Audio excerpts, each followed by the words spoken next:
어, 기업가 인센티브와 기업가의 이익에 대해서 구분을 해 보도록 하겠습니다. 자, 기업가 인센티브와 이익은 실현이 됐냐 안 했냐에 대한 부분으로 구분을 하시면 될 것 같습니다. 즉 기대하는 개념이냐 결과물이냐 하는 부분인데 보통 그 미국의 감정평가를 함에 있어서는 이제 뭐 수익하는법이나 또는 뭐 원가법 부분에서 이제 이런 부분들의 개념이 잠깐 나오는데, 자, 기업가 인센티브라고 하는 부분은 사업 시행자가 전문가적인 업무를 제공을 하고 개발 위험을 감수하는 데 대한 보상으로 받기를 기대하고 원하는 액수죠. 즉 이거는 실제 어떤 사업을 시행하기 전에 그 사업을 맡기는 그 어떻게 보면은 건축주 또는 자본가하고 계약하는 과정에서 내가 전문적인 경영 또는 전문적인 시공과 관련된 노하우가 있는데 그거에 대한 대가를 얼마를 줄 거냐에 대한 부분을 서로 어떻게 보면 밀당을 하는, 이제 협의를 하는 과정에서 나오는 부분이 기업가의 인센티브, 즉 사전적인 기대의 개념인 것이고, 자, 개발과 마케팅에 소요된 전체 비용과 건물이 지어져서 안정된 입주 또는 소득에 이른 후의 시장 가치와의 차이 부분이 기업가의 이익인 것이죠. 자, 그래서 어떻게 보면 우리가 분양을 하고 들어간 비용을 공제를 하면 여기 이제 남는 부분이 있죠. 분양을 이제 다 완료가 되고 그동안에 들어간 비용 개념은 기업가의 이익으로 이제 계산을 해 보시면 되겠습니다. 그래서 이건 이제 결과물인 거죠. 결과물. 자, 기업가 인센티브는 기대에 관련된 부분이 되겠습니다.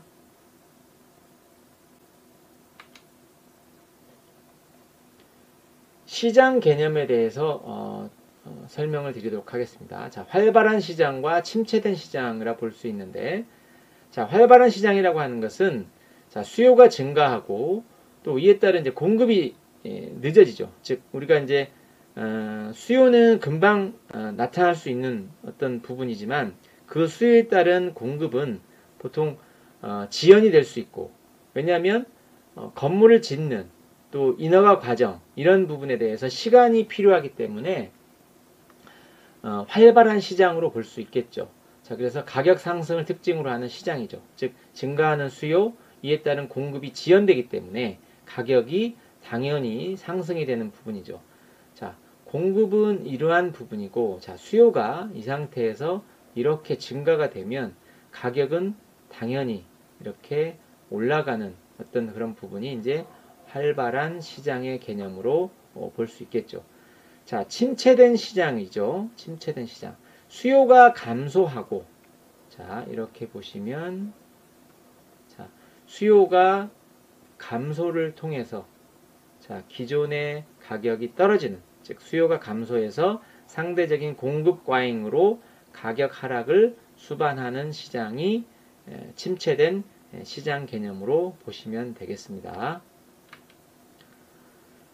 자, 그 다음에 이제 매수자 우위 시장과 매도자 우위 시장으로 보시겠습니다. 매수자 우위 시장은 매수자가 주도권을 가진 침체 시장이다고 보시면 되겠습니다. 즉, 시장 가격은 상대적으로 낮고 부동산의 과잉 공급으로 가격이 하락 중인 거나 또는 잠재적 구매자의 수가 줄어들 때 나타나는 시장이 매수자 우위 시장이고, 자, 매도자 우위 시장은 매도자들이 부동산을 더 높은 가격에 파는 활발한 시장이죠. 가격이 많이 올라가는 시장을 이제 매도자 우위 시장이라 하죠. 자, 적은 수의 부동산이 많은 사용자와 잠재적 사용자에 의해 요구되는 시장이 이제 매도자 우위 시장이 되겠습니다. 자, 그 다음에 이제 강한 시장과 약한 시장의 개념이 되겠습니다. 강한 시장은 역시 많은 수요, 가격 상승, 대량 거래를 반영하는 시장이 강한 시장이고, 적은 수요와 가격 하락을 특성으로 하는 시장이 약한 시장의 개념으로 보시면 되겠습니다.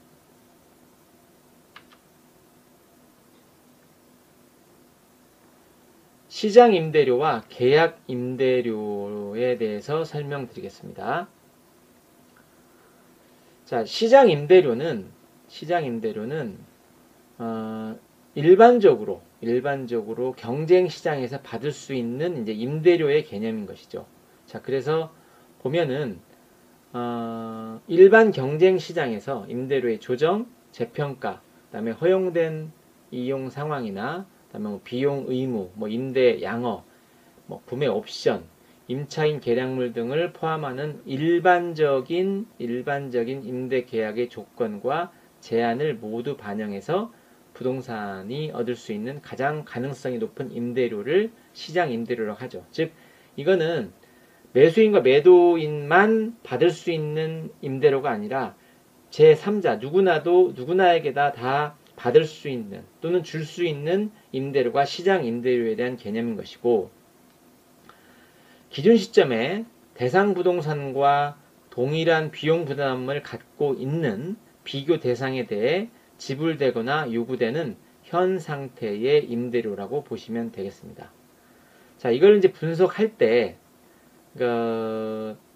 공실이 있을 수 있죠. 건물에. 또는 소유자가 사용하는 공간은 임대료가 안 나오는 부분이기 때문에 이 임대료는 계약 임대료하고 구분되어서 시장 임대료로 보통 그 부분을 이제 추계를 하죠. 즉, 공실이 낸 부분이나 사용 공간에 대한, 그러니까 소유자가 쓰는 공간에 대해서 임대료를 시장 임대료로 추계를 하는데, 이 부분은 이제 좀 이따 설명을 드리겠습니다. 왜 이런지.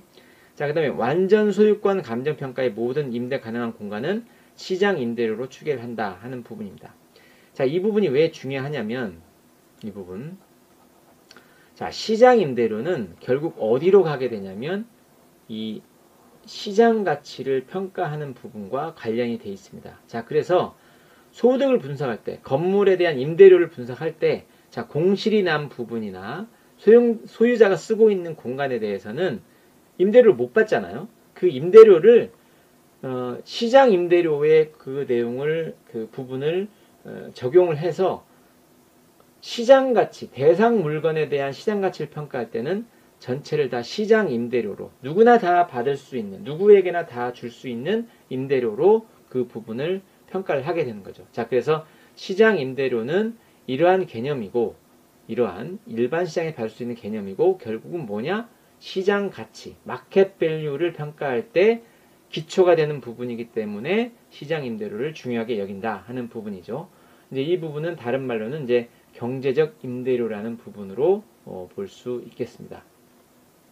자, 또 한 가지 개념은 계약 임대료라는 개념이 있습니다. 계약 임대료. 물론 이제 이 외에 다른 임대료의 개념이 많긴 하지만 우리가 수익환원법을 적용할 때 특히 용어 사용에 있어서의 구분해야 될 용어 부분이 이제 시장 임대료와 계약 임대료이기 때문에 이 부분을 설명을 드립니다.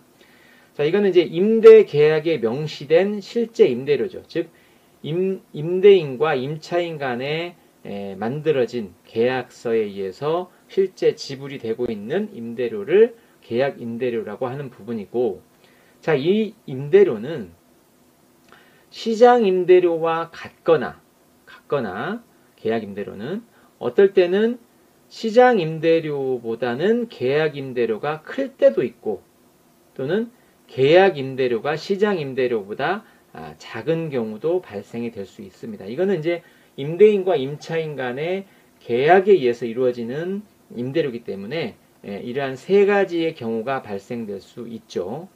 자, 그래서 임대권의 감정평가를 할 때는 임대 계약에 의해서 정해진 현재의 계약 임대료가 임대 공간에 적용되고, 자, 아까 시장 임대료와는 달리 공실은 시장 임대료로 적용을 하고, 유사한 경비 분담, 또는 임대 조건, 임대 공간의 마감 처리 수준이 유사한 부동산의 임대료와 비교하는 것이 중요하다. 이거는 이제 만약에 사례를 가져와서 할 때는 이러한 그 임대 조건 이런 부분들을 반드시 유사한 것으로 해야 된다 하는 부분이죠. 자, 그래서 임대권 평가를 할 때는 계약 임대료를 하게 되는 거죠. 만약에 계약 임대료가 시장 임대료와 같게 되는 경우에는 이 임대료를 기초로 평가하는 것도 결국은 시장 가치가 되는 부분이 되겠습니다. 자, 그래서 이렇게 시장 임대료와 계약 임대료가 다르다는 부분을 여러분들이 구별하시면 되겠고요. 자, 이 부분을 가지고 다시 설명을 드리면, 자, 시장 임대료라고 하는 수준이 있죠. 이 시장 임대료가 이 부분까지 이제 이러한 부분이 시장 임대료가 하는 부분인데, 자, 계약 임대료가 아까 말씀드린 이건 이제 시장 임대료와 계약 임대료 부분 했을 때 시장 임대료가 더 높은 부분이죠. 예컨대 이 부분까지 계약 임대료라고 하면은 시장 임대료와 계약 임대료가 같은 부분이고, 지금은 이제 이런 상태가 되는 거죠. 자, 요걸 설명하면 이제 계약 임대료가 시장 임대료보다 더 큰 개념이 되겠습니다. 자, 여기서 설명하고자 하는 부분은 뭐냐? 이 개념을 설명하는 거죠. 계약 임대료가 시장 임대료보다 낮기 때문에 이 덜 받는 임대료라고 하는 부분의 개념은 과소 임대료라고 하는 부분이죠. 과소 임대료. 자, 그 다음에 시장 임대료보다 더 높게 받는 계약 임대료의 부분은 초과 임대료라고 이제 우리가 용어를 정의를 하고 있습니다. 자, 그런데 우리가 이 임대료를 가지고서 말씀을 드릴 때 보면 과소 임대료라고 하는 부분은 시장 임대료보다 낮기 때문에 임차인들은 시장에서 이쪽 부분에 임대료가 시장 임대료가 낮기 때문에 경쟁이 생기겠죠. 경쟁이.